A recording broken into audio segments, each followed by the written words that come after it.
Selamat siang sahabat pembelajar, kita berjumpa kembali di seminar online yang diselenggarakan oleh Indonesia Belajar. Indonesia Belajar adalah sebuah media untuk belajar yang berisi motivasi, inspirasi, dan pengetahuan tentunya dari para narasumber terbaik di Indonesia. Hadir dalam platform mobile aplikasi yang sahabat pembelajar bisa langsung download di Google Play Store maupun di Apple App Store. Dan Anda juga bisa langsung klik aja di website kita di indonesiabelajar.id ataupun melakukan follow pada Instagram kami di indonesia_belajar.id. Dan bagi Anda yang memiliki Facebook, Anda juga boleh sekali untuk melakukan like pada Facebook fanpage kami di indonesiabelajar.id. Perkenalkan sahabat pembelajar, nama saya Jessica yang akan memandu seminar online kita siang hari ini. Dan seperti biasa, seminar siang hari ini setiap hari Kamis kita menghadirkan seseorang yang luar biasa. Beliau adalah Bapak MG Danang Priyadi, SPD MMCTM. Seorang storyteller, trainer, motivator, writer, author, adventurer, and pathfinder director certificate. Wah, panjang sekali ya title-nya ya, luar biasa sekali. Beliau sudah hadir di tengah-tengah kita sapa terlebih dahulu. Selamat siang Pak Danang, apa kabar? Semangat pagi, salam Danang, datang untuk menang. Wah, luar biasa sekali Pak Danang. Dari awal Indonesia Belajar sampai saat ini, Pak Danang semangatnya tidak pernah padam ya. Kita harus mengikuti jejak Pak Danang semangatnya. Oke, Pak Danang dan juga sahabat pembelajar yang lain, edisi spesial kita hari ini juga menghadirkan Ibu Dian Nuranindya, seorang penulis buku, copywriter, content writer, scriptwriter, voice over talent, dan juga dosen marketing communication dari Universitas Multimedia Nusantara ya, UMN. Nah, beliau juga sudah hadir di tengah-tengah kita. Kita sapa terlebih dahulu. Selamat siang Bu Dian, apa kabar? Selamat siang teman-teman, Mbak Jessica, selamat siang. Terima kasih ya sudah diundang untuk sharing-sharing. Senang sekali saya dapat kesempatan ini. Terima kasih. Terima kasih Bu Dian sudah hadir di Indonesia Belajar. Kita lanjut lagi. Jadi sahabat pembelajar, tema seminar online kita hari ini adalah Selling Through Storytelling. Jadi memang mendongeng itu ternyata bukan hanya alat komunikasi untuk anak kecil saja. Mendongeng itu bisa dipakai untuk meningkatkan penjualan. Nah, bagaimana caranya? Hari ini kita akan bahas bersama-sama dengan Ibu Dian dan juga Pak Danang. Jadi bagi sahabat pembelajar, jangan keluar dulu sampai kita benar-benar selesai. Dan bagi Anda yang ingin bertanya, Anda boleh langsung tulis saja pertanyaannya di dalam kolom chat ini. Dan nanti pada saat sesi tanya jawab, kita akan bahas satu persatu pertanyaannya. Dan bahkan apabila Anda ingin langsung berbicara dengan Pak Danang dan juga Ibu Dian, itu boleh sekali melakukan raise hand. Nanti saya akan persilahkan Anda untuk langsung berbicara dengan Pak Danang maupun Bu Dian. Oke, tanpa berlama-lama lagi, mungkin kita langsung aja mulai. Pak Danang terlebih dahulu, bagaimana nih Pak penjelasan mengenai selling through storytelling? Silahkan. Oke, baik. Terima kasih. Ini luar biasa ya, Sika ya. Kita bisa mendatangkan Dian Nuranindya, ini seorang yang terkenal, penulis hebat, dosen. Jadi ini karena hari nyepi, tapi nggak nyepi nih akhirnya kita ya. Kita malah ngerumpi gitu ya. Tapi luar biasa, kita belajar. Yang saya itu storyteller, biasanya dongeng untuk anak-anak, tapi ini Ibu dosen ini ngajarin kita bahwa itu bisa untuk jualan. Bagaimana caranya, luar biasanya. Nah, kita langsung nanti dengar dari Dian Nuranindya. Begitu ya, Jessica? Silahkan lanjut, Jessica. Siap, terima kasih Pak Danang intronya. Kita tanpa berlama-lama lagi, kita langsung mulai aja penjelasan dari Ibu Dian. Boleh dikeluarkan catatannya, nanti ada pertanyaan, boleh langsung tulis di kolom chat ya. Silakan Bu Dian. Oke, terima kasih Mas Danang, terima kasih Mbak Jessica. Selamat siang teman-teman. Waduh, ini kayaknya sebenarnya kalau kita bilangnya menyampaikan materi kayaknya berat banget gitu ya. Jadi ini lebih kayak ngobrol-ngobrol santai, mumpung lagi libur gitu kan. Terus ya kebetulan saya juga orangnya agak-agak santai. Jadi ini saya lebih tepatnya mungkin lebih kayak sharing-sharing pengetahuan aja gitu ya buat teman-teman yang mungkin mudah-mudahan bisa berguna. Saya mau izin share screen ya teman-teman. Silakan Bu Dian. Oke. Apakah sudah terlihat? Tunggu saya. Sudah terlihat, Bu. Nah, oke. Nah. Sebelumnya tadi sudah sekilas diceritakan mengenai saya, background saya, nama saya Dian Nuranindya. Ini juga sekilas juga saya kembali memperkenalkan diri. Saya basicnya sebenarnya saya penulis buku. Jadi dari SMP saya udah nulis buku, dan buku pertama saya itu waktu saya SMA, jadi novel waktu itu. Cuman pas kebetulan background pendidikan saya kan marketing management dan marketing communication, dan ternyata setelah saya sadari itu ternyata ada hubungannya gitu antara bagaimana saya bercerita, menulis, dan saya presentasi gitu ya dengan jadi sebenarnya lingkarannya di situ-situ aja gitu ya. Jadi dari nulis terus bercerita itu menyambung ke marketing, gimana jualannya, gimana cara bikin iklan, bikin promo-promo lainnya gitu. Ternyata itu saya berkutatnya di situ-situ aja gitu. Makanya saya cukup senang gitu ya. Wah, ternyata saya nggak salah langkah. Ternyata emang ini yang saya suka gitu ya.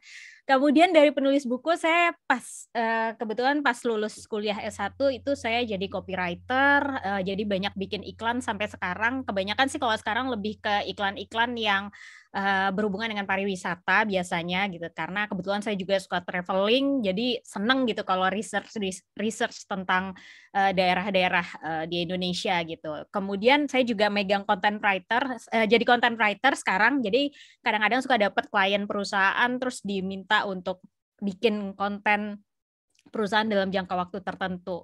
Saya juga scriptwriter, nulis untuk beberapa film, dan kadang-kadang bikin ini juga skrip buat iklan-iklan radio segala macam. Kemudian juga scriptwriter untuk iklan-iklan televisi juga. Kemudian sekarang yang paling baru itu adalah voice over talent. Saya nggak tahu suara saya ternyata bisa bisa jualan juga gitu ya, bisa kejual juga suaranya. Jadi karena sekarang tuh baru mau muncul yang namanya audiobook gitu, jadi sedang dicari nih banyak voice over talent, dan kebetulan saya dapat kesempatan untuk jadi voice over talent. Nah, dan yang profesi sehari-harinya sebenarnya dosen marketing communication di UMN. Jadi sebenarnya marketing communication tuh lebih kayak globalnya. Kalau mata kuliahnya saya juga ngajar creative writing, terus transmedia and brand storytelling. Mungkin itu sekilas tentang saya. Jadi sebenarnya kalau dipikir sih bukan kesannya kayak banyak gitu ya. Ini profesinya banyak banget. Sebenarnya sih muternya di situ-situ aja, nulis, cerita, karena pada dasarnya saya suka cerita gitu kan. Nah, ini kalau mau keep kontak atau misalnya mau menghubungi saya ada Instagram dan ada email, silahkan. Kalau ada pertanyaan lanjutan misalnya, silahkan saja, saya dengan senang hati. Oke, kita langsung masuk aja ke materinya. Mengapa sih menggunakan storytelling? Ini sebenarnya alasan dasar banget gitu ya. Kenapa sih orang kok sekarang dikit-dikit storytelling, apa-apa dipakein storytelling gitu. Karena sebenarnya setelah kita perhatikan, kita sadari gitu ya, bahwa manusia tuh pada dasarnya suka bercerita dan suka mendengarkan cerita. Kalau dia merasa nggak terlalu mahir bercerita secara verbal, itu kadang-kadang kita bercerita secara tulisan, atau kadang-kadang kita bercerita secara gambar gitu. Nah, tapi intinya adalah manusia itu pada dasarnya suka bercerita dan suka mendengarkan cerita.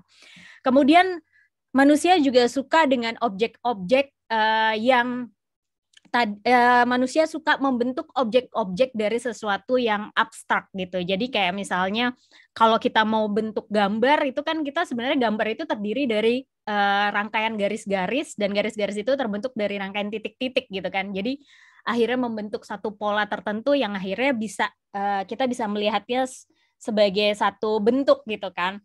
Nah, manusia juga secara alami, secara tidak sadar sering menghubungkan titik-titik itu yang tadi saya bilang. Kemudian nggak suka objek-objek yang acak gitu. Jadi sukanya tuh kalau misalnya dirangkai dalam sebuah cerita gitu. Kayak termasuk saya tuh kalau namanya parkir di gedung, saya tuh nggak pernah hafalin P1, P2. Saya ngafalinnya, oh iya nih di sebelah parkirnya di sebelah mobil ini, terus tadi ada saya ngelewatin apa-apa, terus ada tanda-tanda apa. Saya tuh lebih cenderung menghafal dengan bentuk bercerita seperti itu gitu. Kemudian banyak sekali kisah-kisah hebat yang kita dengarkan gitu ya, dari seseorang yang bercerita itu bisa memotivasi kita, terus bisa menginspirasi kita untuk melakukan sesuatu seperti itu. Jadi pada dasarnya tuh di sekeliling kita tuh kita terbiasa dengan sebuah cerita itu.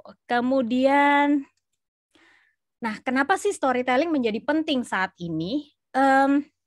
Saya karena kebetulan dari pertama kali magang ya kerja itu saya tuh di advertising agency. Jadi kebetulan saya melihat perubahan-perubahan yang terjadi di industri periklanan maupun di promosi gitu ya. Jadi sekarang itu orang apalagi udah era media sosial, orang tuh semakin banyak informasi yang masuk ke kita gitu, ke audiens. Banyak yang beriklan, banyak yang iklannya mirip-mirip, banyak yang produknya mirip-mirip gitu kan. Nah, jadi sehingga kita sebagai audiens tuh kadang-kadang udah membatasi gitu bahwa yang masuk ke saya itu informasinya yang saya suka aja atau yang memang betul-betul saya butuhkan. Sementara banyak sekali di luar sana tuh informasi-informasi yang istilahnya banjir informasi lah ke kita gitu. Nah, dan volume informasi yang kita dapatkan sekarang semakin cepat. Apalagi kalau generasi Z ya sekarang, saya kalau ngajar di kelas tuh kalau saya lagi ngejelasin tuh mahasiswa saya bisa langsung langsung buka gadgetnya, konfirmasi itu benar atau enggak yang diajarkan sama bu dosen gitu kan. Jadi ya jauh lebih itu membuat saya jadinya lebih belajar lagi, lebih oh iya ternyata sekarang saking cepatnya informasi yang bisa didapatkan, mereka tuh bisa langsung konfirmasi. Jadi kenapa harus pakai storytelling saat ini itu supaya orang bisa membedakan dari banyaknya informasi, banjir informasi yang ada di sekeliling kita. Kalau kita menggunakan satu yang tidak langsung ke jualan gitu ya, tapi lebih ke bercerita gitu, orang tuh secara emosional akan lebih memilih itu gitu. Kemudian konsumen sudah mulai mencari informasi secara aktif, itu yang tadi saya jelaskan. Kemudian sulit untuk membedakan produk, saya juga tadi sudah menjelaskan. Kemudian masyarakat hanya memperhatikan informasi yang secara spesifik mereka lihat atau yang membuat mereka tertarik aja gitu. Itu termasuk saya. Jadi saya tuh sekarang kalau main di sosial media atau browsing tuh biasanya saya kalau saya nggak butuh pasti saya skip. Ternyata itu juga terjadi sama teman-teman saya dan lingkungan di sekeliling saya gitu karena itu tadi banjirnya informasi. Kemudian nah, bicara soal storytelling di dalam penjualan, ini tuh ibaratnya seperti ini. Jadi misalnya ada sebuah produk sepatu gitu ya.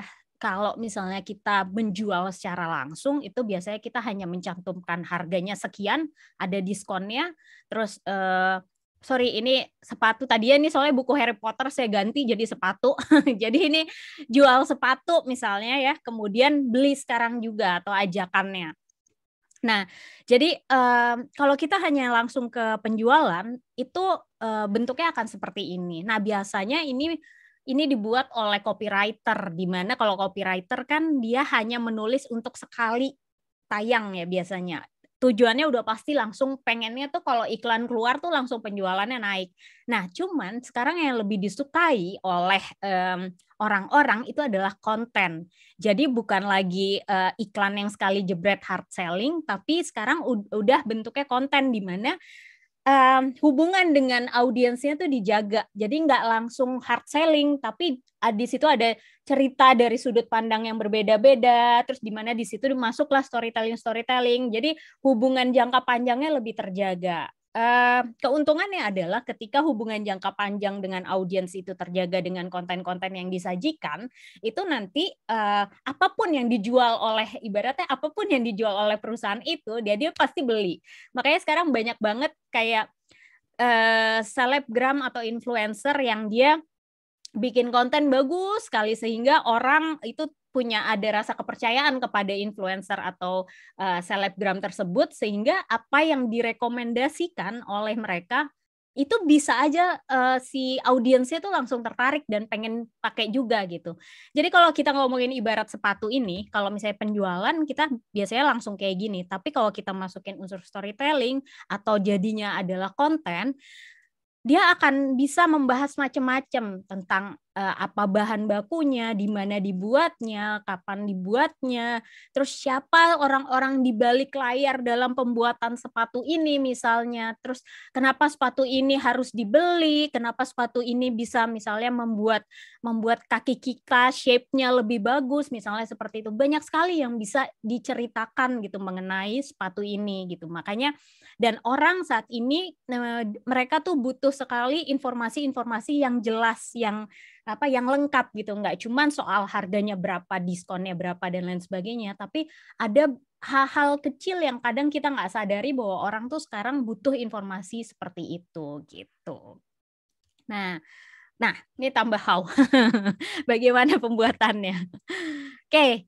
Terus keuntungan menggunakan storytelling dalam media sosial ini tuh berkaitan dengan medis juga. Jadi sebenarnya kalau konsep storytelling itu akan berpengaruh kepada beberapa hormon bahagia yang ada di manusia. Jadi ada dopamin, ada serotonin, ada oksitosin, ada endorfin.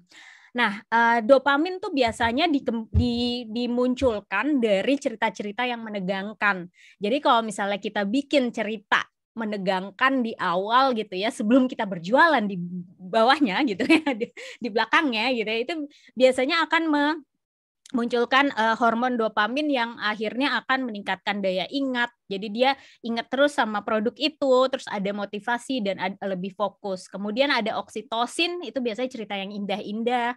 Kemudian cerita yang lucu itu bisa meningkatkan endorfin. Kemudian serotonin itu dari cerita-cerita yang memotivasi. Nah, hormon-hormon ini adalah hormon-hormon yang berpengaruh kepada audiens, supaya audiens punya ikatan emosional dengan si produk tersebut atau dengan perusahaan tersebut gitu. Nah, kalau misalnya teman-teman suka lihat iklan-iklan Thailand gitu ya, di iklan Thailand kan dia suka tuh, jadi di Thailand itu mereka tuh kayak banyak yang tidak percaya dengan adanya asuransi gitu kan. Jadi mereka tuh banyak mengeluarkan iklan-iklan Thailand, iklan-iklan asuransi gitu ya, yang menggugah emosional dari si audiensnya supaya orang tuh mulai percaya gitu bahwa oh iya ternyata saya butuh ya produk asuransi kayak gitu. Jadi kalau misalnya teman-teman browsing di YouTube tuh banyak sekali iklan-iklan asuransi Thailand tuh yang bagus-bagus gitu dan yang sedih-sedih gitu ya. Jadi sebenarnya itu salah satunya. Oke, bicara soal produk gitu ya, produk yang ingin kita jual, ada namanya value. Value ini sebenarnya penting untuk diketahui. Gunanya apa? Kalau misalnya ada satu produk, kita tuh harus tahu value dari produk kita itu apa. Value itu apa sih? Kadang-kadang orang nggak tahu artinya value, cuman dia suka ngomong kayak gini misalnya. Value, kenapa kamu beli produk itu? Oh, karena produknya ini ada nilainya buat saya atau ada value-nya buat saya. Tapi arti value-nya itu kadang-kadang orang tuh nggak paham gitu kan. Value itu apa? Value itu adalah rasio antara manfaat dan biaya. Jadi kalau kita mau beli produk, kita tuh pasti mempertimbangkan dengan harga segitu, manfaat yang saya dapat itu sesuai atau enggak ya dengan harganya gitu kan. Nah, manfaat itu apa? Manfaat itu ada fungsional dan ada emosional. Kalau fungsional itu kita beli satu barang karena fungsinya dari barang tersebut. Sementara kalau emosional, kita beli satu barang karena ada unsur emosional di dalamnya. Misalnya, saya beli jam tangan. Sebenarnya banyak jam tangan yang jauh lebih murah, tapi kenapa saya pilih jam tangan yang mahal gitu? Karena mungkin saya lebih percaya diri kalau beli jam tangan itu. Nah, itu namanya unsur emosionalnya. Kemudian kalau biaya itu ada 3, yaitu ada energi, ada waktu, dan ada dana. Jadi kalau energi itu adalah energi yang saya butuhkan untuk saya beli produk tersebut. Kemudian waktu itu waktu yang saya keluarkan untuk saya browsing, saya cari tahu, terus saya akhirnya memutuskan untuk membeli produk tersebut, dan dana adalah biaya yang saya keluarkan untuk membeli produk tersebut. Nah, ini sebenarnya harus dipikirkan oleh perusahaan atau kita sebagai penjual. apa sih kelebihan, apa value dari produk kita gitu kan. Kalau misalnya produk kita fungsinya tuh sebenarnya nggak terlalu beda dengan produk-produk lainnya, berarti kita harus mendekatkan emosional dari produk tersebut. Misalnya produk saya ini jauh lebih bisa mengingatkan Anda dengan kenangan masa lalu, misalnya seperti itu kan secara emosional. Tapi kalau misalnya kita pede produk kita tuh secara fungsi berbeda dengan produk-produk lainnya, nah yang harus diangkat di dalam cerita kita itu adalah fungsi dari produknya. Itu yang paling penting ya, dari manfaatnya itu fungsinya lebih tinggi apa emosionalnya lebih tinggi. Kalau masalah biaya ini biasanya untuk mengalahkan kompetitor. Jadi misalnya untuk memotong waktu dari konsumen membeli, saya mau untuk memotong energi dari konsumen membeli produk, saya bikin toko online-nya misalnya. Jadi kan dia nggak usah ngeluarin energi untuk ke tokonya, fisiknya dan segala macam kan gitu. Jadi itu dibuat toko online-nya. Kemudian waktu, biar saya tuh bisa bersaing dengan kompetitor yang lainnya, waktunya saya apain nih biar bisa di-cut nih sama si konsumen gitu. Oh iya, yaudah saya akan beri layanan paling cepat yang mereka butuhkan misalnya. Jadi dia mau beli, baru juga Kak gitu misalnya kan, kalau di toko online gitu Kak gitu kan, baru gitu udah langsung dibalas, ya dia bisa saya bantu bla bla bla. Nah itu kan dari segi waktunya tuh bisa kepotong. Nah kemungkinan besar tuh calon konsumen kita akan tertarik dengan kemudahan-kemudahan yang mereka dapatkan karena unsur biayanya mereka terpotong kan. Nah kemudian dana itu biasanya perang harga, jadi harganya murah-murahan gitu kan. Cuman kan kita nggak mungkin ya perang harga terus gitu, kasih murah nanti nggak cuan-cuan kita kan ya. Jadi biasanya kita mempermainkan di masalah benefitnya yang kita tawarkan dan biayanya. Jadi bisa waktu, bisa energinya, dan mungkin bisa harganya. Gitu. Nah, kemudian ini adalah gimana sih caranya untuk menarik orang gitu ya di dalam cerita kita gitu, supaya orang tuh terpengaruh dengan cerita kita. Nah, biasanya tuh ada 6 cara, yaitu ada reciprocation, ada commitment and consistency, ada social proof, liking, authority, dan scarcity. Ini apa sih? Kalau yang pertama reciprocation itu lebih ke kita menunjukkan cerita-cerita yang menggambarkan menggambarkan manfaat dari produk kita kepada si audiensnya, sehingga audiensnya tuh mendapatkan kayak timbal baliknya gitu. Oh iya ya, ini atau misalnya kita kasih bonus banyak gitu misalnya. Nah, nanti dia akan merasakan bahwa oh iya ya kita bisa, kalau kita beli produk itu kita tuh bisa dapat benefit banyak banget nih, misalnya kayak gitu.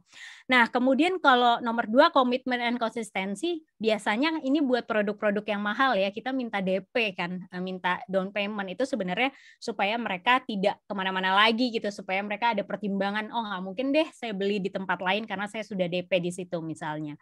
Kemudian social proof itu adalah cerita yang kita bangun atau penawaran yang kita bangun, kita masukkan tuh unsur-unsur pengaruh dari orang lain. Misalnya orang lain yang sudah menggunakan produk tersebut, testimonial dari orang lain misalnya, atau misalnya orang-orang yang sudah berhasil ya menggunakan produk tersebut. Itu adalah social proof. Kemudian liking itu biasanya adalah kita menggunakan selebritis atau misalnya menggunakan public figure lah itu untuk mempromosikan produk kita. Itu lebih jadi orang-orang yang menjadi fansnya dia atau yang tadi saya cerita misalnya udah follow sosial medianya, sudah terikat dalam jangka waktu yang lama, dia akan mengikuti gitu. Oh iya, dia pakai produk itu, saya juga pengen pakai gitu misalnya. Authority itu biasanya lebih ke figur yang dihormati atau figur yang punya nilai tertentu, misalnya dokter atau orang tua, pokoknya yang bisa mewakili figur tertentu yang dihormati. Nah, itu bisa juga menggunakan authority sebagai tokoh utamanya. Atau scarcity itu adalah sense of urgency, di mana kalau misalnya kita nulis cerita, itu di bawahnya suka ada kayak gini nih, misalnya besok harga naik gitu ya, atau Anda cuma punya waktu 1 hari untuk mendapatkan bonus spesial ini misalnya, itu adalah scarcity. Jadi lebih ke sense of urgency yang dikejar supaya orang tuh buru-buru pengen beli produknya gitu, supaya mereka nggak usah mikir kelamaan gitu. Jadi harus didorong itu. Oke, ini cuman tools-nya aja. Oke, ini adalah elemen-elemen dalam storytelling. Ada pesan, ada konflik, ada karakter, dan ada plotnya. Pesan itu lebih kayak goals-nya kita, apa sih tujuan kita. Tadi kita bicara tentang basic ilmunya, tapi ini kita udah masuk ke storytelling-nya. Pesannya apa, dan biasanya sesuatu yang ada konfliknya, itu mereka suka. Misalnya gini, ada satu produk, kalau teman-teman lihat, setiap produk itu pasti harus menyelesaikan sebuah masalah.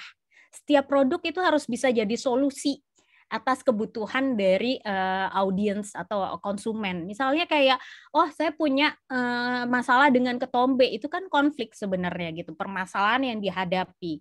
Nah, kemudian nanti solusinya pasti brandnya gitu. Karakternya juga kita harus milih gitu, karakter yang kira-kira bisa mewakili dari produk tersebut tuh kita pilih siapa. Lalu plotnya atau struktur penceritaannya. Nanti saya akan jelasin di belakang.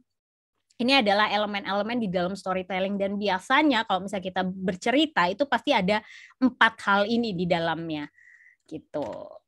Kemudian, nah ini adalah premis. Premis itu adalah garis besar cerita ya, bisa dibilang seperti itu. Premis ini saya gunakan untuk ketika saya bikin skrip biasanya, atau novel sebenarnya bisa juga, tapi saya jarang menggunakan premis. Tapi biasanya kalau premis saya gunakan buat yang skenario film gitu ya, atau skenario iklan. Rumus premis yang paling dasar, yang paling basic itu adalah karakternya siapa, tujuannya apa, hambatannya dia apa, dan solusinya itu adalah brandnya atau produknya. Jadi kalau teman-teman lihat iklan di mana-mana, pasti modelnya akan seperti ini. Dia akan nunjukin karakternya siapa, tujuan dia apa, atau dia pengen apa sih, ada cita-cita apa sih, tapi nggak bisa kecapai nih cita-citanya karena dia punya permasalahan yang solusinya adalah produk yang ditawarkan atau brand yang ditawarkan. Jadi kalau kita lihat iklan tuh udah kebaca gitu premisnya. Oh, ini ceritanya begini toh gitu. Ini adalah rumusnya. Jadi teman-teman bisa pakai kalau misalnya mau nyusun sebuah cerita. Oke, formula storytelling untuk bisnis itu biasanya yang diangkat. Kalau tadi kan premis itu lebih ke garis besar ceritanya seperti apa. Kalau ini formulanya itu lebih ke urutan ceritanya. Biasanya yang pertama itu akan ditunjukkan situasinya dulu. Bisa waktu yang ditunjukkan atau tempatnya yang ditampilkan atau yang diceritakan.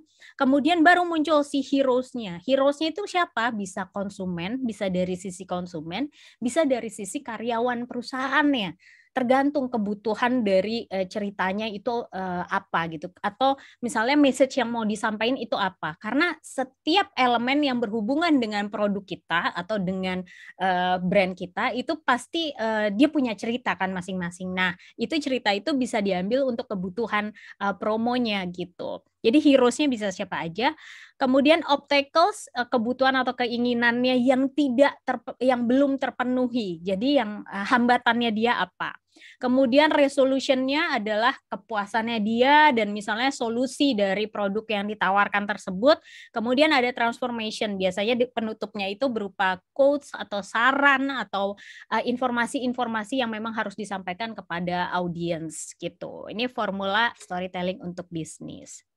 Oke, ini untuk cari ide, saya sering banget, ini kebetulan saya nemu gambar, ini mind map. Jadi kalau kita bicara soal konten, itu tadi ya, kalau konten itu kan kita mau bercerita dalam jangka waktu yang panjang. Jadi nggak langsung, nggak langsung yang cerita bla bla bla terus langsung jebret, terus langsung pengen ada efeknya besoknya udah nggak bikin lagi, nggak gitu kan. Tapi di sini yang dibahas itu adalah storytelling untuk penjualan tapi dalam bentuk konten. Jadi jangka panjang gitu, garis waktunya jangka panjang. Nah, ini ada mind map. Mind map ini biasa saya pakai kalau misalnya memang saya mau buat konten jangka panjang. Jadi biasanya yang di tengah itu adalah produknya, produk saya apa. Misalnya produk saya kalau ini contohnya ini berhubungan dengan kesehatan. Nah, nanti saya akan membuat tuh cabang-cabangnya apa aja sih yang berhubungan dengan kesehatan. Nah, nanti kalau misalnya udah jadi banyak nih cabangnya, itu saya biasanya tinggal masukin ke schedule yang udah saya bikin. Biasanya kan kalau ada schedule kan ada kotak-kotak gitu ya, ada Senin, Selasa, Rabu, Kamis, Jumat, Sabtu, Minggu gitu ya.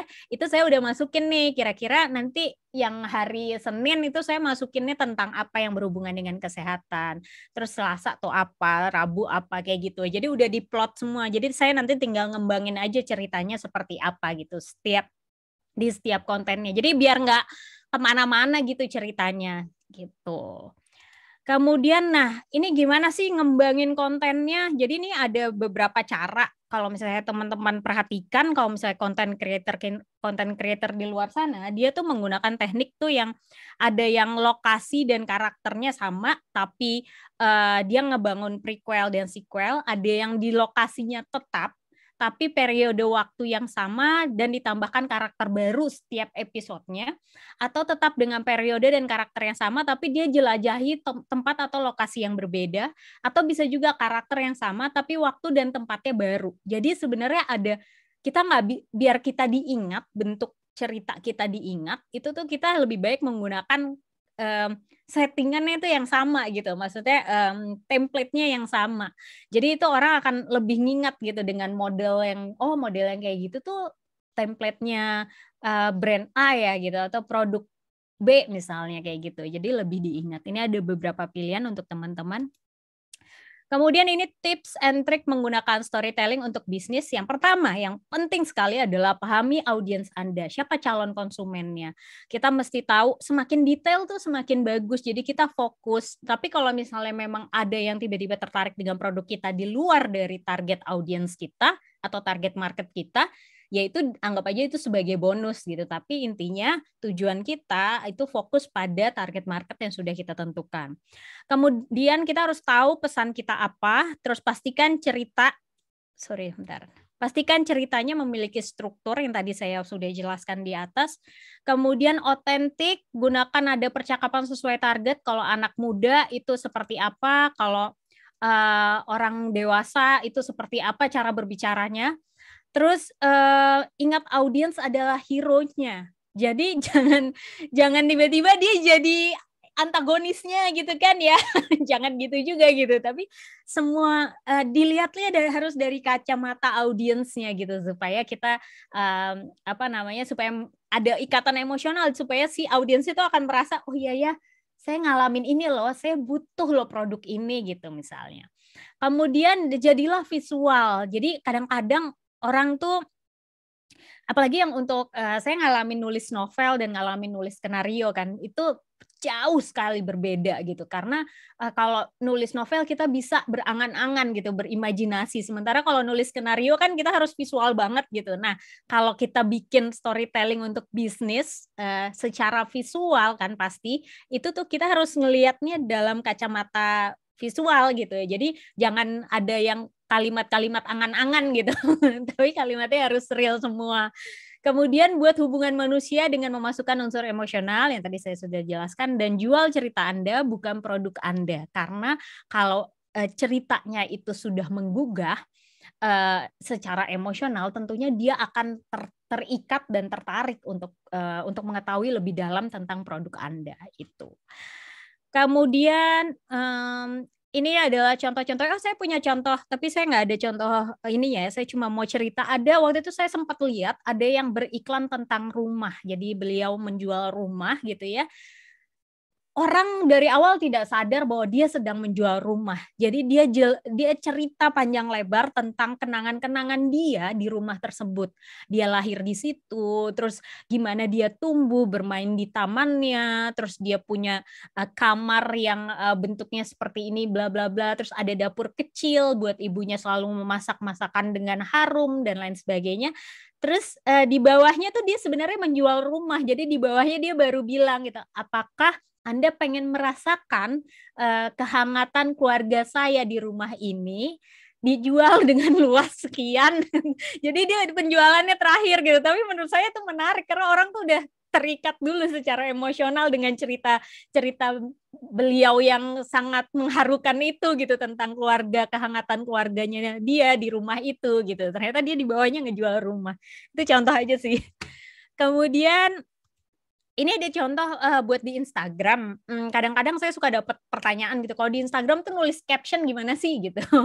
Jadi itu sebenarnya ada tekniknya kalau jualan di caption. Ini kan kalau di Instagram itu suka ada kata more. Jadi ibaratnya headline kita yang menarik perhatian itu ada harus sebelum kata read more gitu, supaya apa? Supaya orang tuh tertarik membaca kelanjutannya, karena biasanya orang nggak baca caption, mereka cuma baca sekilas-sekilas aja gitu. Jadi kalau misalnya mau saya tuh lebih mensarankan, karena beberapa kali saya udah nyoba kutak-atik ya selama ini kalau ngerjain Instagram perusahaan gitu ya. Itu tuh kebanyakan mereka tuh tidak membaca caption. Jadi caption itu biasanya ditujukan untuk hal-hal yang sifatnya tata cara atau harga dan lain sebagainya. Tapi kalau misalnya kita memasukkan unsur cerita atau misalnya tentang produknya, itu masuknya di dalam konten di ininya, di gambarnya gitu. Jadi bentuknya carousel. Dan udah gitu kalau Instagram itu secara algoritmanya mereka itu menghitung durasi audiens melihat kontennya gitu. Jadi kalau dengan adanya yang konten carousel yang digeser-geser itu kan kita akan semakin lama nih, semakin lama berkutat gitu ya di postingan itu gitu. Nah, itu sebenarnya dibaca oleh Instagram dan kemungkinan besar kita akan keluar di explore orang-orang lain yang nggak kita kenal itu semakin besar.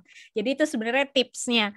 Jadi yang pertama ini tadi yang saya bilang, jadi kalau sebelum kata read more itu dibuat headline yang menarik gitu supaya dia lebih bisa ngebaca yang bawahnya gitu, tertarik untuk baca yang bawahnya. Kemudian sesuaikan teks dengan tujuan pemasaran, gunakan ajakan bertindak yang jelas, struktur penulisan caption nanti saya jelaskan di belakang.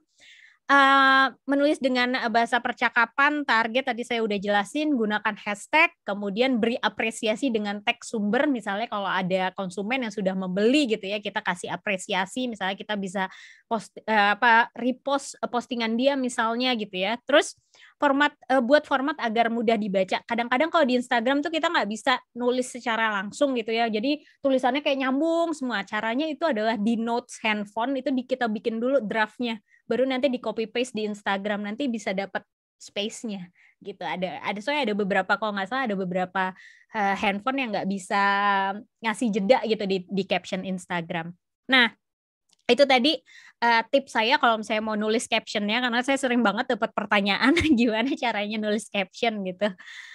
Kemudian ini adalah formatnya, format captionnya biasanya bentuknya adalah AIDA, attraction atau attention, interest, desire, dan action. Jadi biasanya rebut perhatian dengan judul. Ini tadi yang saya bilang, biasanya bagian attention atau attraction dan interest itu biasanya kalau cukup sih yang di sebelum read more-nya ya gitu. Tapi kalau nggak cukup bagian yang judulnya aja. Kemudian di dalamnya nanti ini saya ada contohnya ya. Nah, di dalamnya itu ada biasanya nulis apa yang membuat apa yang menjadi manfaat produk tersebut gitu, kelebihan dari produk tersebut apa, dan jangan sampai lupa ada bagian actionnya. Action itu biasanya dicantumin kalau orang tuh pengen tahu informasi lebih lanjut harus kemana, terus misalnya bisa hubungin mana, kalau mau beli produknya harus kemana. Itu penting banget karena gini, saya tuh dulu pernah ada kasus gitu ya, gara-gara udah tayang gitu ya iklan, waktu itu saya bikin iklan. Pas bagian actionnya, ini berkaitan dengan action, jadi udah tayang iklannya, loh harusnya kan langsung penjualannya naik ya, ada yang beli gitu, ini gak ada yang beli gitu, kita bingung loh kenapa gak ada yang beli, ternyata desainernya itu kurang satu angka nomor telepon. Jadi ya itu makanya action kadang-kadang orang suka mikir informasi itu kadang-kadang orang suka mikirnya gampang lah itu gitu. Padahal itu sebenarnya hal yang fatal banget. Kita kurang satu huruf, typo dan segala macam, itu bisa menyebabkan nggak ada yang beli produk kita karena salah. Jadi itu harus jelas, harus ngehubungin siapa, terus harus misalnya datang ke website, klik kemana, itu jangan sampai typo, harus dicek berkali-kali gitu. Kemudian, nah ini juga ada yang nggak kalah penting nih, tips nih, ada namanya user generated content. Ini adalah gimana caranya memancing orang supaya dia mau mempromosikan produk kita juga tanpa kita harus membayar. Nah, ini penting kan ya, gitu kan. Jadi gimana sih caranya supaya mereka tertarik nih dengan produk kita, terus mereka mau posting tentang brand kita atau produk kita tanpa kita tuh harus bayar mereka gitu. Jadi ini tuh banyak digunain sebenarnya sama perusahaan-perusahaan besar kayak Apple gitu tuh, dia menggunakan UGC ini gitu. Jadi orang posting dengan dengan menggunakan iPhone sekian gitu ya, terus nanti dia posting, terus nanti sama iPhone-nya di re-upload misalnya, repost misalnya kayak gitu. Nah, ini ada beberapa caranya, bisa bikin giveaway, bisa dibikin misalnya sekali-sekali nanti kalau misalnya kepilih dia dapat apa misalnya gitu ya, kayak yang kecil-kecil aja sebetulnya. Atau misalnya kita mention followernya, terus kita bisa juga mengajak audiens untuk jawab pertanyaan di bagian komentar misalnya kayak gitu. Itu sebenarnya buat interaksinya biar lebih banyak aja gitu. Kemudian, nah ini yang terakhir adalah evaluasi. Gimana sih cara kita ngevaluasi konten kita gitu ya? Cara kita evaluasi konten storytelling kita itu di media sosial. Nah, sebenarnya ini tergantung tujuannya ya. Kalau misalnya kita tujuannya cuma attention, artinya kalau attention biasanya produk kita produk baru. Jadi kita pengennya orang paying attention aja dulu, orang aware dengan produk kita aja dulu gitu ya.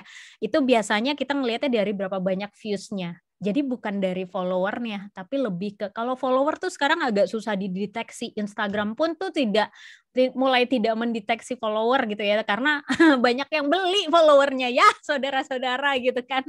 Jadi sekarang lebih dilihat views-nya, terus engagement sih sebenarnya.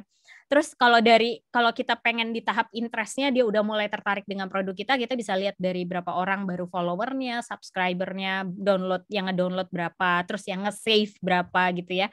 Kalau di tahap desire dia sudah mulai lebih masuk lagi, punya hubungan yang lebih dalam lagi, itu biasanya kita akan lihat berapa banyak penjualannya, yang review, yang like, yang komen, dan ikut berpartisipasi terhadap kegiatannya misalnya. Itu bisa dilihat dari itu untuk melihat seberapa banyak sih atau seberapa dalam mereka udah berinteraksi dengan produk kita gitu ya. Kemudian kalau action tuh lebih ke berapa banyak yang membeli produknya lagi, terus dia mulai ikutan berkolaborasi, misalnya dia posting dengan menggunakan produk kita gitu tanpa disuruh gitu, tanpa dibayar misalnya kayak gitu. Jadi itu adalah action. Jadi ini sebenarnya ukuran ini nggak semata-mata, kebanyakan mikirnya kan ini banyak-banyakan follower, tapi sebenarnya nggak gitu. Tergantung dari goals-nya masing-masing perusahaan atau produk itu apa gitu. Jadi bisa dilihat dari ini gitu. Tapi sekarang sih kebanyakan kalau saya perhatikan tuh orang tuh lebih suka engagement-nya yang tinggi gitu. Kalau engagement-nya tinggi tuh jadi kadang-kadang kan orang nggak follow tapi dia mengamati gitu kan, stalking gitu. Jadi biasanya lebih pengennya supaya engagementnya tinggi tuh seperti apa gitu biasanya. Oke, mungkin itu saja yang bisa saya sampaikan siang hari ini. Mudah-mudahan pas ya waktunya, ini udah berusaha cepet-cepet. Ya, Bapak, kemudian terima kasih Bu Dian, luar biasa sekali pencerahannya hari ini. Mungkin sebelum kita ke sesi tanya jawab, Pak Danang ingin menambahkan, silakan Pak. Ya, kalau saya yang jualan nih kayak dia nih enak banget ya, renyah, nyantai, tapi kena gitu. Itu aja. Jadi ini jadi contoh yang konkret itu. Nggak salah jadi Bu dosen ya. Itu Jessica. Terima kasih Mas Danang. Pak Danang, Bu Dian, luar biasa sekali. Ini kita akan langsung mulai aja ke sesi tanya jawab. Mungkin sahabat pembelajar yang ingin bertanya langsung aja tulis aja pertanyaannya di dalam kolom chat. Ini ada komentar dari Bu Fani. Terima kasih Luar biasa sekali penjelasannya. Terima kasih juga Bu Fani. Terima kasih Bu Fani. Oke, sambil menunggu pertanyaan yang lain, mungkin kita sambil ngobrol-ngobrol dulu aja ya ke Bu Dian dan juga Pak Danang. Nah, Bu Dian sebenarnya bagaimana sih, tadi kan awal-awal Bu Dian ada sempat bicarakan bahwa Bu Dian itu sudah tahu bahwa inilah yang Bu Dian sukai, betul ya? Ya. Nah, gimana sih sebenarnya kita tahu bagaimana apa jenis bidang yang kita sukai dan bagaimana kita berani menentukan bahwa itulah yang kita pilih dan kita ingin jalankan. Mungkin Bu Dian boleh menceritakan sesuai dengan pengalamannya Bu Dian. Silakan Bu Dian. Mungkin selama kita bahagia menjalankannya itu kayaknya udah tepat gitu ya. Cuman kan kadang-kadang ya dulu kan waktu saya masih muda aja ya. Sekarang kayak udah gitu ya. Dulu waktu saya masih sekolah gitu kan kita banyak mau ya. Maksudnya pengen jadi ini, pengen jadi itu gitu kan. Tapi seiring dengan berjalannya waktu gitu ya, ketika udah umur bertambah, terus sudah kita referensi kita juga semakin nambah kan ya, kita bacaan kita sudah berbeda juga dan lain sebagainya, kan lama-lama kita kayak punya, wah kayaknya ini nih yang bikin saya bahagia nih begini gitu. Kadang-kadang dan dulu tuh zamannya lulus kuliah tuh pasti yang jadi prioritas tuh pasti uang ya. Kayaknya pengennya uang aja lagi gimana caranya dapat kerjaan yang duitnya banyak gitu misalnya gitu kan.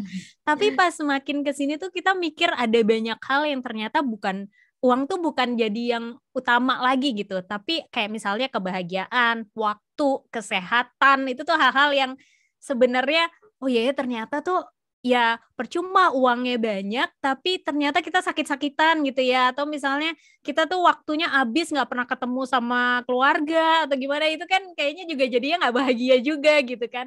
Jadi ya tapi prioritas orang memang beda-beda sih gitu. Kebetulan saya tipikal yang seneng ngejalanin hal yang ya saya suka gitu sih biasanya. Tapi memang prosesnya untuk nyarinya itu lumayan lama juga sih. Jadi ya namanya anak muda ya dulu. Dulu anak muda kayaknya, woi apa aja diikutin gitu. Apa ya sebenarnya suka apa ya. Tapi lama-lama juga udah mulai terbiasa. Ternyata juga kayaknya diarahin juga gitu ya sama Tuhan gitu.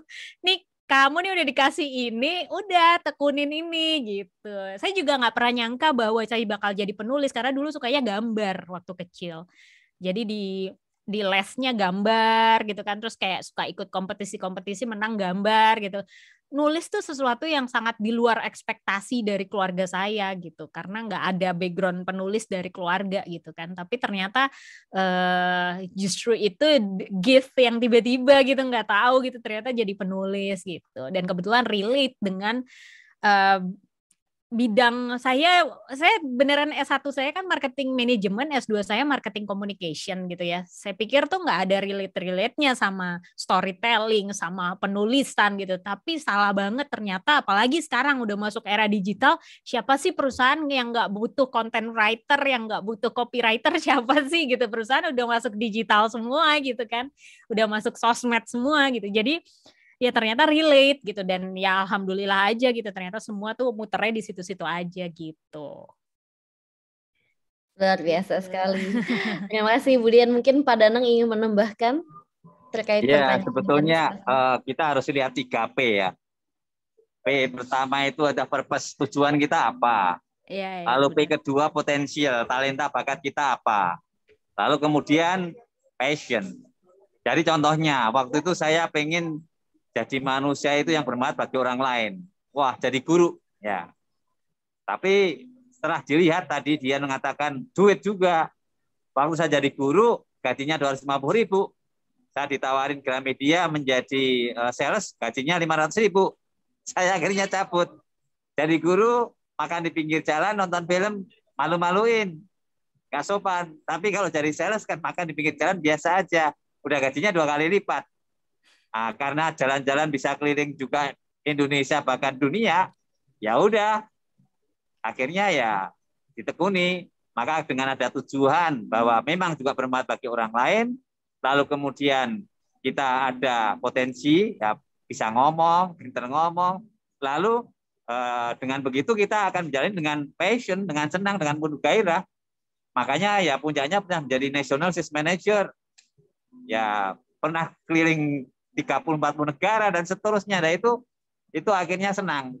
Lalu jadi penulis juga kayak Dian tadi, nggak sengaja, saya juga nggak sengaja.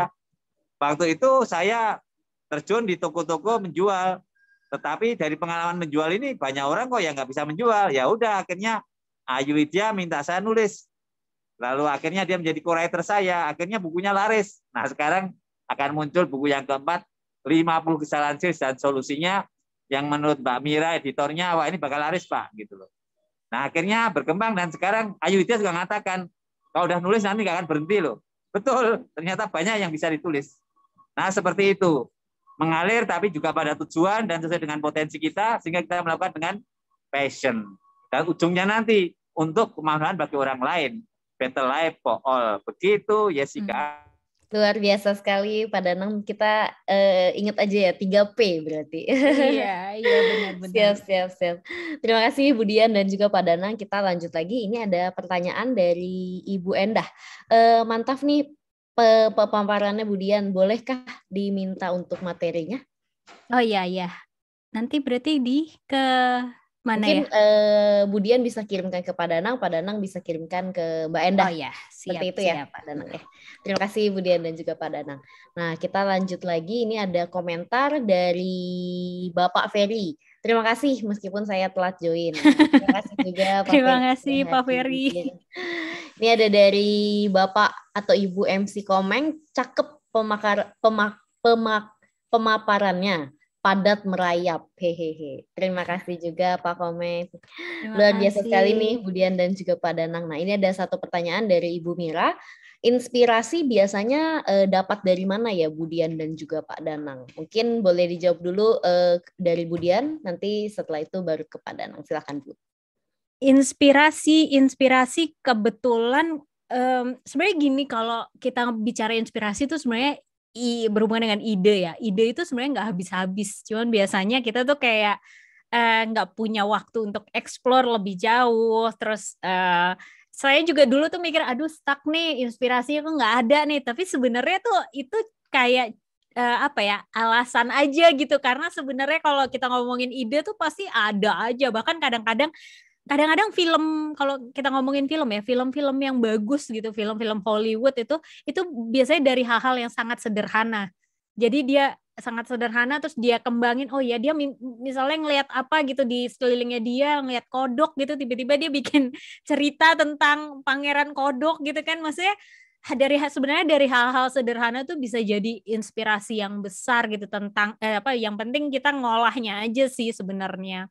Inspirasi ya kadang-kadang saya suka baca buku, pasti jalan-jalan, ngobrol sih, biasanya ngobrol sama orang, karena setiap orang tuh pasti kan punya cerita. Balik lagi tadi kayak pemaparan tuh ya di awal, semua orang tuh pasti punya cerita dan suka bercerita kan, dan saya termasuk yang suka mendengarkan gitu kan. Jadi sebenarnya saya mencuri inspirasi dari orang lain. Jadi kalau orang lagi cerita gitu, saya suka dengerin, terus saya suka, oh iya ya bisa gini ya gitu, oh ini bisa jadi inspirasi saya juga gitu. Gitu sih biasanya. Berarti kita lebih perhatian aja ke sekeliling kita. Betul, gitu ya. Lebih empati mungkin ya, lebih empati dengan apa yang ada di sekeliling kita gitu. Siap. Terima kasih Bu Dian. Dari Pak Danang mungkin gimana? Pak Danang mungkin dari pengalamannya Pak Danang silahkan. Saya waktu menjadi juara menulis naskah drama radio, itu ya seperti Dian tadi, sebetulnya dari pengalaman nyata. Waktu saya cerita ada orang yang mau jatuh, tapi begitu dia merenung akhirnya menjadi sukses. Dengan judul Di Ujung Tanduk. Tapi karena punya pengalaman gitu, maka saya mendapat nilai plus original yang itu membuat jadi juara. Yang sebetulnya kalau silat dari teman-teman saya, kalau Dian tahu, waktu itu yang ikut itu Mas Priyo Utomo, Mas Wandi S. Brata, itu kan direktur penerbitan, CEO Gramedia. Waktu SMA kelas 2 loh ya, tahun 78 ya. Tapi saya juga nggak tahu kenapa saya yang menang. Jadi sebetulnya juri itu menilai juga originalitas cerita kita. Dan inspirasi ini terbentuk seperti itu. Sekarang kalau saya nulis buku sekarang sampai cetak ulang 5 kali, lalu menjadi bestseller, menjadi masterpiece, itu juga dari pengalaman nyata. Misalnya saya ke toko, ada pembeli yang dicuekin, nah itu saya inspirasi. Atau mungkin saya dianggap sales, kemana-mana saya dianggap sales. Ya di mobil, ya di wajan, ya di apa aja. Tapi saya senang. Berarti saya ini memang tampang saya sales. Saya bersyukur, nggak marah. Nah, ini jadi inspirasi untuk menulis buku.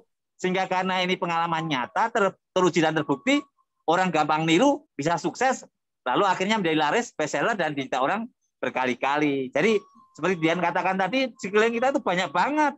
Makanya sekali menulis itu nggak akan berhenti ya. Dian kalau mau nulis ya, banyak yang bisa ditulis ya. Iya, betul. Setuju. Setuju. Siap. Pak Danang, Bu Dian, terima kasih. Mungkin ini apabila sahabat pembelajar mau bertanya, boleh silakan ke dalam kolom chat. Nah, ini saya ada satu pertanyaan lagi. Mungkin ini juga akan menutup kita hari ini. Pertanyaannya adalah ini ke Pak Danang dan juga ke Bu Dian. Apakah pernah merasakan gagal atau melakukan kesalahan dalam storytelling? Dan apa yang biasanya dilakukan setelah melakukan kesalahan tersebut? Mungkin Bu Dian boleh menjawab, setelah itu baru ke Pak Danang. Silakan Bu Dian. Kesalahan ya, kebetulan kalau nulis kan karena kita bisa ngedit berkali-kali gitu ya, ya lebih ke proses belajar aja sih kalau nulis kalau menurut saya. Tapi kalau storytelling dalam bentuk verbal, ini sejujurnya saya tuh gagap dulu. Saya kalau ngomong tuh berantakan kalimatnya, struktur kalimatnya, terus saya nggak pedean orangnya gitu. Jadi sebenarnya agak aneh kok tiba-tiba mungkin banyak orang tuh yang mahasiswa saya juga bilang bohong gitu kan, karena kayaknya kalau saya jelasin kok kayaknya ya baik-baik aja gitu kan. Tapi sebenarnya beberapa tahun yang lalu gitu, bukan beberapa tahun yang lalu ya, waktu saya awal-awal nulis gitu ya, awal-awal jadi penulis, itu saya kalau ngomong gagap, terus berantakan kalimatnya dan lain sebagainya. Tapi saya tuh dan saya sering sekali gitu ya kalau di kuliah tuh dulu, saya punya ide apa, karena saya nggak berani ngomong gitu ya, jadi saya kasih ke teman saya yang presentasi, akhirnya dia yang dapat skor. Dan itu sering sekali terjadi. Akhirnya saya menyadari bahwa wah ini nggak bener nih, ini kayaknya kalau saya mau maju, saya harus memperbaiki bagaimana cara saya berbicara gitu kan, bagaimana saya bercerita tuh saya harus perbaiki. Jadi tuh akhirnya dulu kalau diundang talk show atau apa tuh sering tuh pulang nangis, takut salah ngomong, aduh tadi ngomong apa, kayak gitu sering buat waktu masih ABG ya, masa ABG. Nah terus akhirnya saya tiap mau talk show atau tiap ada workshop atau seminar gitu ya, itu saya latihan dulu malamnya, latihan ngomong, latihan berbicara di depan banyak orang, terus saya latihan menyusun kalimat yang benar, terus kadang-kadang saya juga ngobrol sama teman saya, coba ya dengerin, saya mau cerita nih, dengerin. Gini, ngerti nggak gitu. Jadi sering sekali belajar gitu, berbicara gitu kan. Lama-lama beberapa tahun kemudian tuh saya ngelakuin itu terus di depan kaca, ngomong segala macam, terus berusaha untuk orang bahkan saya sampai di kelas tuh waktu ngajar saya tuh selalu bilang sama mahasiswa saya, kalau kalian nggak paham apa penjelasan saya, kalian mau minta berapa kali pun saya ulangin, saya akan lakuin gitu sampai kalian ngerti. Itu saya selalu ngomong gitu ke mahasiswa saya. Karena saya tuh kalau misalnya mereka nggak ngerti, itu berarti saya yang salah gitu loh. Berarti ada yang salah dengan kalimat saya, pemilihannya gitu. Jadi makanya saya ngelatih itu. Nah ini lumayan nih. Ini sebenarnya masih ada gagapnya dikit nih Mbak Jessica. Jadi masih ada gagapnya, masih ada kadang-kadang berantakan juga gitu. Tapi udah lumayan banget dibandingkan dulu tuh benar-benar parah banget sih. Tapi ya itu tadi. Saya tuh menyadari bahwa storytelling yang baik gitu ya, teknik bercerita yang baik itu penting banget untuk kemajuan kita sendiri gitu. Nggak usah deh kemajuan kita untuk orang lain, nggak usah sampai situ dulu, tapi untuk diri kita sendiri itu penting sekali gitu. Tuh, jadi akhirnya saya sampai sekarang tuh saya masih ngelatih juga, maksudnya masih berlatih juga untuk berbicara yang mudah dimengerti, berbicara yang baik, biar nggak gagap gimana, kayak gitu sih. Gitu. Terima kasih Bu Dian. Tapi nggak ada gagap-gagapnya nih Bu, saya lihat. Ada sebenarnya, cuman nggak, mungkin udah ini berusaha ditutupin. Berarti kita harus lebih banyak berlatih ya Bu ya. Iya, berlatih. Siap. Terima kasih Bu Dian. Mungkin Pak Danang ingin menjawab pertanyaan yang tadi, silakan Pak. Success comes from value to value without loss of enthusiasm. Winston Churchill. Jadi kesuksesan itu berawal dari kegagalan-kegagalan ya, tapi tanpa kehilangan antusias. Saya baru mengalami tahun yang lalu. Jadi waktu saya suruh ngasih tentang cerita, pelajaran bercerita, mendongeng pada anak-anak, itu berjalan dengan baik. Tapi mendadak panitia mengatakan ini masih ada waktu, bisa nggak ngasih nasihat untuk anak muda? Nah, akhirnya apa? Saya cerita tentang 3B, Brain, Beauty, Behavior.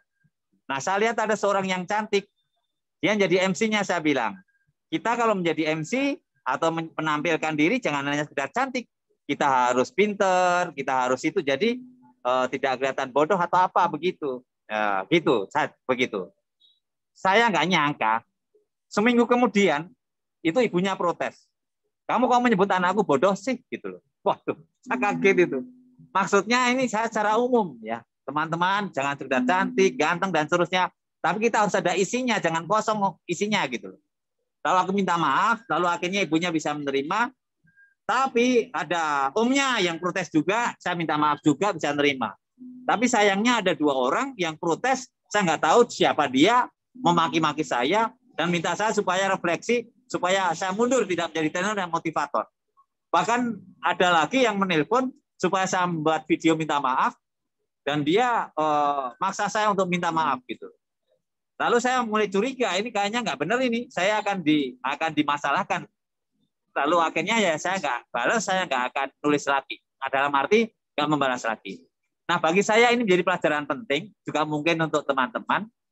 Kita memang mestinya kalau kita menyiapkan sesuatu, selesai di situ mungkin selesai. Karena kalau kita mencoba ngasih yang lain yang tanpa persiapan, ada kita maksudnya baik, tapi akhirnya malah jadi bumerang. Tapi anyway saya tetap baca jalan, karena memang tujuan saya, niat saya nggak seperti itu gitu. Jadi ini pengalaman bagi saya yang pahit, tapi sekaligus pelajaran berharga untuk segala sesuatu disiapkan. Kalau nggak siap, kita mending udah selesai seperti di situ itu aja. Nah ini pengalaman saya, jadi ya saya tetap jalan, kayak ngikutin orang. What you think about yourself is more important than I think about you. Apa yang kau pikir tentang diri Anda jauh lebih penting daripada orang lain pikir tentang Anda.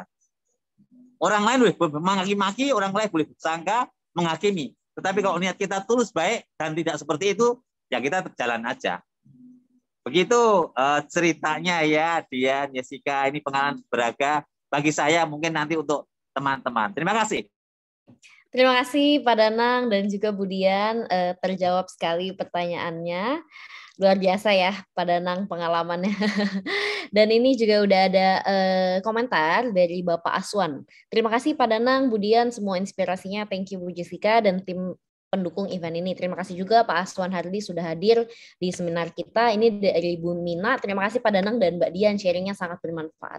Ya, betul sekali sahabat pembelajar dan Pak Danang dan juga Bu Dian, ini inspirasinya sangat tercerahkan ya, kita semua di sini sangat tercerahkan. Thank you banget kepada Bu Dian dan juga Pak Danang atas pencerahannya siang hari ini, dan terima kasih juga sahabat pembelajar sudah hadir di tengah-tengah kita, sudah bergabung di seminar online kita Indonesia Belajar ini.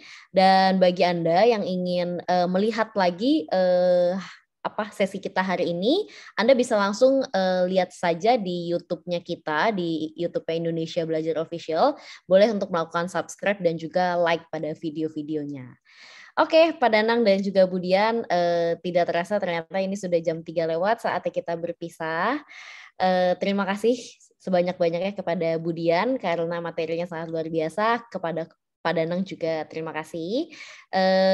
Mungkin boleh nih sebelum kita tutup, boleh melakukan closing statement dari Bu Dian terlebih dahulu, setelah itu baru ke Pak Danang. Silakan Bu Dian. Apa ya? Bingung. Closing statement ya, mungkin ini ya, jangan pernah ragu kalau misalnya mau memulai sesuatu, itu aja sih sebenarnya. Karena banyakan tuh oh saya nggak bisa, kadang-kadang saya nggak bisa nulis, saya nggak bisa bikin konten segala macam, itu karena sebenarnya belum melakukan langkah pertama aja gitu. Dan saya juga sering banget sih ketemu orang yang Kak saya punya tulisan bla bla bla bla, terus saya tanya udah coba nulis belum gitu, belum Kak gitu. Nah itu biasanya kalau masih di kepala tuh emang ide-ide tuh menjalar-jalar gitu. Tapi kalau nggak dituangin ya nggak akan jadi apa-apa juga. Saya pernah dengar satu quotes yang lumayan, yang menurut saya bagus sekali gitu ya. Dia bilang karya yang baik itu adalah karya yang selesai gitu. Jadi semua karya pada dasarnya bagus, cuman selera orang aja beda-beda. Itu aja sih kalau dari saya gitu. Siap, terima kasih Bu Dian. Silakan Pak Danang. When a man stop learning, he stop growing. Ketika seorang berhenti belajar, dia berhenti tumbuh. Hari ini kita belajar banyak dari Dian Nuraninya, ibu dosen kita, belajar dari teman-teman yang apresiasi kita, belajar dari kesalahan-kesalahan, sehingga kita menjadi lebih baik dan lebih baik lagi untuk diri kita, untuk orang lain, untuk kesejahteraan kita semua. Better life for all. Sebaik-baiknya orang yang bermanfaat bagi orang lain. Terima kasih. Salam Danang, datang untuk menang. Luar biasa sekali. Sekali lagi saya ucapkan terima kasih banyak kepada Bu Dian dan juga Pak Danang.